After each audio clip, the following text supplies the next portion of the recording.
अल्लाह बिस्मिल्लाह रहमान रहीम कैसे पीर और पैगंबर की बचन चला।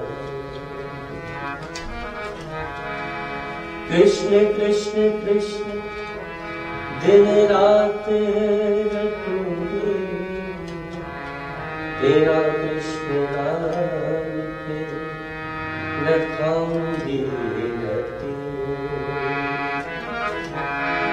तज कलमा कुरानी तेरे बुलंद गाऊंगी। तज कलमा कुरानी तेरे बुलंद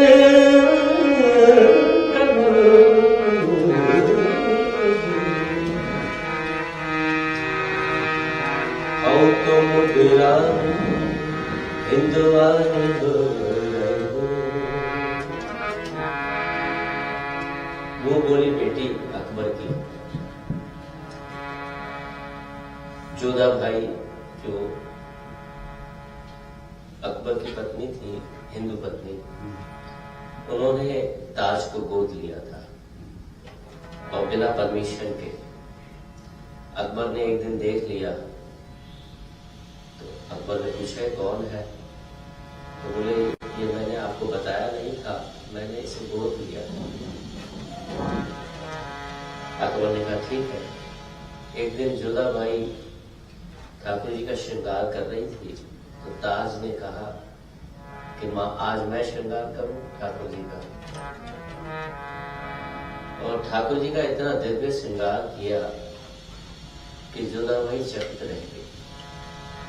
तो जोधा भाई ने एक दिन बोला ताज से, क्या ऐसा मुझे भी बना दो आप ठाकुर जी की छवि। जोधा भाई का जब श्रृंगार किया ताज ने तो जोधा भाई प्रौढ़ अवस्था से नवीवती लगने लगी। फिर से एक दिन अकबर घूमते हुए वहां उन्होंने देखा जोधा भाई को, तो हैरान हो गई। जोधा भाई पूछा ये किसने किया? बोले वो आपकी बेटी ने ऐसा श्रृंगार किया है। तो अकबर की नीयत बदल गई ये देखकर। बादशाह है, उन्होंने कहा कि मैं इनसे विवाह करना चाहता हूँ। 16 वर्ष की है ताज। वो घोषणा करवा दी दरबार में कि मैं विवाह करूंगा इनके साथ। तब जोधा भाई ये नहीं चाहती थी, चिंतित थी। संत आते थे जोधा भाई के यहाँ, तो संतों से विचार विमर्श किया। तो संतों ने परामर्श दिया कि आप भक्त सूरदास जी को निमंत्रित करिए दरबार में, वही इसको सद्बुद्धि दे सकते हैं। ऐसा ही हुआ, भक्त सूरदास जी को निमंत्रित किया गया। तो भक्त सूरदास जी के सामने ताज बीवी आई दरबार में। ताज को देखते ही भक्त सूरदास जी ने कहा कि अरे ललिते, और ताज ने कहा सूरदास जी को देखते ही अरे बूढ़ो, ऐसा कहते ही बेहोश होकर गिर गए। इस घटना से अकबर का हृदय परिवर्तित हो गया। उसके बाद एक दिन मंत्रणा चल रही थी हज की। ताज ने सुना, कृष्ण भक्त तो थी। ताज ने कहा कि मुझे भी हज पे जाना है पिताजी। बादशाह ने मना किया कि नहीं, आपकी अवस्था नहीं है अभी हज की। हज कहते हैं परिक्रमा को। फिर भी जिद करके कैसे भी मना लिया। तो वहां से काफिला रवाना हुआ प्रातःकाल दिल्ली से। तो आते आते रास्ते में जो है यमुना जी आई मथुरा की। द्वारकाधीश मंदिर के पीछे पड़ाव डाल दिया रात्रि में। प्रातःकाल मंगला आरती की आवाज आने लगी। ताज उठकर बैठ गई। मौलवी साहब से बोली, मौलवी साहब ये कैसी आवाज आ रही है? बोले बेटा ये हिंदुओं के खुदा की आरती हो रही है। बोले अच्छा, हिंदुओं के भी खुदा है? बोले हाँ है ना। तो क्या मौलवी साहब हमारे खुदा में और हिंदुओं के खुदा में कोई संबंध है? बोले हाँ है ना।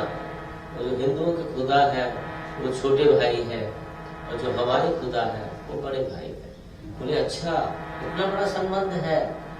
तो मौलवी साहब, क्या ऐसा हो सकता है कि जब हम बड़े भाई से मिलने चल रहे हैं तो छोटे से भी मिलते चलेंगे? बोले ना, हमारे मजहब में इसकी इजाजत नहीं है। फिर जिद करने लगी तो मौलवी साहब मान गए अकेले। बोले मैं ले चलता हूं, लेकिन एक मेरी शर्त है। रास्ते में समझाते हुए आ रहे थे कि उनसे नजरें मत मिलाना। बोले कोई बात नहीं, नहीं मिलाऊंगी। लेकिन मन में सोचने लगी आते आते, आज नजर मिला के देखते हैं होता है। आई प्रियतम के सामने, ठाकुर जी के सामने, और वही हुआ। आरती का अंतिम पड़ाव चल रहा था। नजर में नजर मिलाई, मदहोश हो गई। आरती समाप्त हुई, मौलवी साहब हिलाने लगे, चलो बेटा। सुध नहीं थी। काफी देर के बाद थोड़ी सी सुध आई। फिर से मौलवी साहब बोले, बेटा चलो। बोले मौलवी साहब से बोल रही है। तो मौलवी साहब कहाँ चले? बोले हज पे, जहां जाना था। बोले मौलवी साहब, मेरा हज हो गया, हज पे आप जाइए। उसके बाद ताज ब्रिज छोड़ के नहीं गई। वल्लभ संप्रदाय में